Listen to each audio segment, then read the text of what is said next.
السلام علیکم، فارسی کی کلاس میں آج ہم پڑھیں گے درس اور درس کا نام ہے شتر و بیابان یعنی اونٹ اور صحرا۔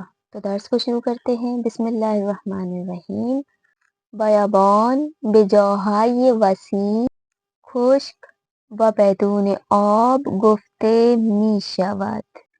صحرا ایک ایسی جگہ کو کہا جاتا ہے کہ جو وسیع ہو، خشک ہو اور جہاں پہ پانی نہ ہو۔ البته در هر بیابانی مقدار بسیار اندکی از آب یافته می شود که همین مقدار آب باعث شده گیاهان و حیوانات بیابانی بتوانند به زندگی خود ادامه دهند۔ لیکن ہر بیابان میں بہت ہی کم مقدار میں پانی مل جاتا ہے کہ اس پانی سے اس صحرا کے پودے یا حیوانات اپنی زندگی کو ادامہ دے سکتے ہیں یعنی زندہ رہ سکتے ہیں۔ شتر یکی از حیواناتی است که انسان برای مسافرت و حمل بار در بیابانها از آن استفاده می کنند۔ اونٹ ایک ایسا حیوان ہے کہ جسے انسان مسافرت یعنی سفر کے لیے استعمال کرتا ہے اور اپنا جو بار ہوتا ہے انسان کا، اس کے اپنے سامان ہوتے ہیں، وہ سامان اس پہ لادنے کے لیے اسے استعمال کرتا ہے۔ این حیوان بدون خوردن آب و علف تا چند ہفته میتواند زنده بماند۔ یہ حیوان یعنی اونٹ بغیر کھانا کھانے کے یعنی بغیر گھاس کھانے کے اور بغیر پانی پینے کے چند ہفتوں تک زندہ رہ سکتا ہے۔ او از چربی کهان خودش در هنگام بیغذایی به عنوان غذا استفاده می کند۔ وہ اپنی کوہان کی چربی سے جب اس کے پاس کھانے کی چیزیں نہ ہو تو اسے کھانے کے عنوان پہ استعمال کرتا ہے۔ همچنین مخزن آبی در زیر کوهان خود دارد۔ اسی طرح سے پانی جمع کرنے کی ایک جگہ اپنے کوہان کے نیچے رکھتا ہے کہ بے تدریج از آن استفاده می کند کہ آہستہ آہستہ اس پانی کو استعمال کرتا ہے۔ این حیوان هنگام آب خوردن میتواند حدوداً 100 لیتر آب بنوشد۔ یہ حیوان یعنی اونٹ پانی پیتے وقت 100 لیٹر پانی پی سکتا ہے۔ شتر دارای پاهای بلند و قوی است۔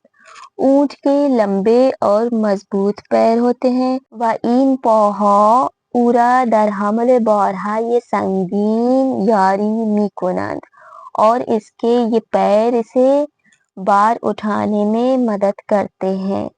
سنگین بار یعنی بہت زیادہ وزنی چیزیں اٹھانے میں مدد کرتے ہیں۔ کف پاهایش بگونه است که در خاکهای نرم فرو نمی رود۔ اس کے پیروں کے جو کف ہیں، جو تلوے ہیں، وہ اس طریقے سے ہیں کہ نرم مٹی میں اس کے پیر اندر نہیں چلے جاتے۔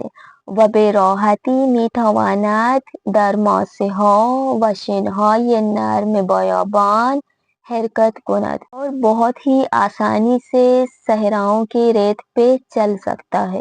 او دارای دوگونه پلک در چشمان خود می باشد۔ اس کے آنکھوں میں دو طریقے کی پلکیں ہیں کہ از یک گونه برای خوابیدن و از دیگری برای محافظت چشمانش به هنگام طوفان استفاده می کند۔ ایک قسم کے جو پلک ہیں اس کے وہ پلکیں سونے کے لیے استعمال کرتا ہے اور دوسری قسم کی جو پلکیں ہیں وہ طوفان کے وقت اس کی آنکھوں کی حفاظت کے لیے ہیں۔ و به سادگی در میان گرد و غبار شدید به راه خود ادامه می دهد اور بہت ہی آسانی سے طوفان کے وقت اور گرد و غبار کے وقت اپنے راستے کی طرف بڑھ جاتا ہے۔ موهای درون و برون گوش شتر بگونه‌ای است که از ورود شن به داخل آن جلوگیری می